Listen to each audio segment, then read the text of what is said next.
Do we have to need to get complete protein? Oh my God. Oh my God.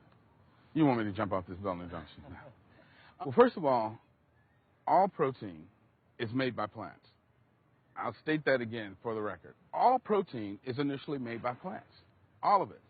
And it is not necessary to eat animal tissue in order to get protein. Only plants have the ability to actually take nitrogen from the air, break those molecules apart, and incorporate that nitrogen into amino acids and then make protein. Any protein you get from an animal is simply recycled plant protein.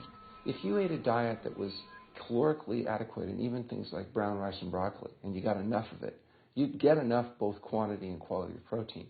2,000 calories of brown rice and broccoli is going to be about 80 grams of protein a day, including the essential amino acids that you need in order to maintain optimum health. I mean, grains are loaded with protein.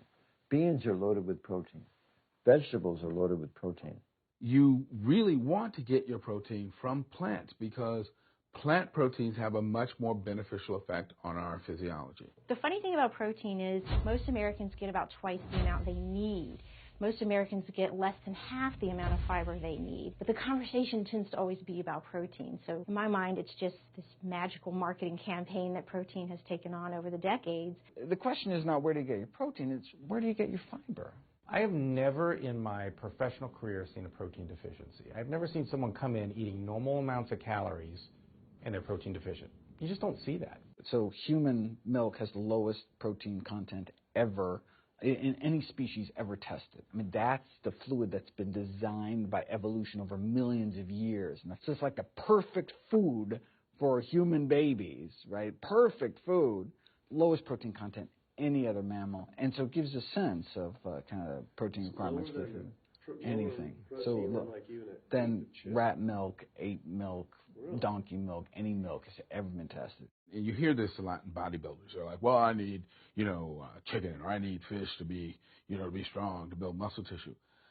That is utter nonsense. The largest, strongest terrestrial animals on the planet are all herbivores. The biggest, strongest animals are all herbivores. When we bring in people and they're on meaty diets and we transition them to a plant-based diet, we always track what they're eating. Their vitamin intake goes up. Their nutrition overall goes up, dramatically better.